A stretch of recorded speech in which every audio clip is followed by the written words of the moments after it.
The fragile path towards a US-Iran deal is being tested once again in the Strait of Hormuz, as both sides accuse each other of launching attacks.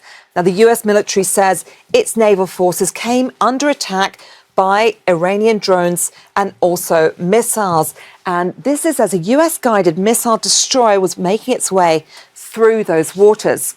It called the attacks, and this is from CENTCOM, unprovoked, and essentially said it was working in self-defense, targeting Iranian military facilities.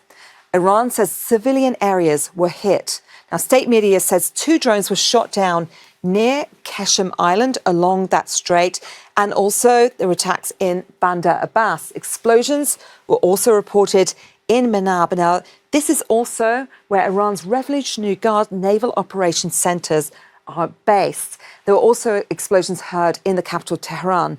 But behind the military escalation, diplomatic efforts are continuing in Pakistan, in the capital, Islamabad, with a major sticking point still centred around Iran's nuclear ambitions.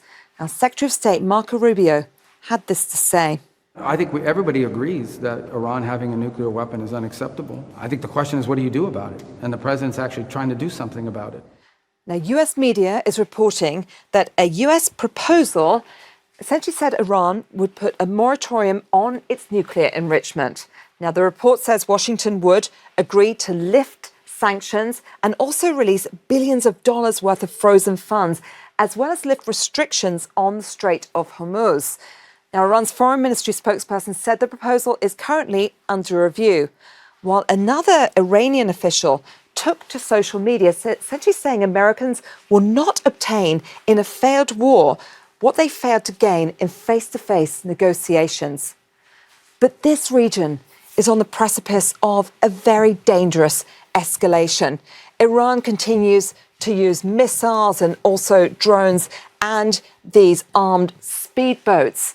And the US has a major naval presence, including destroyers and other combat ships, as well as 2 aircraft carriers and other warplanes.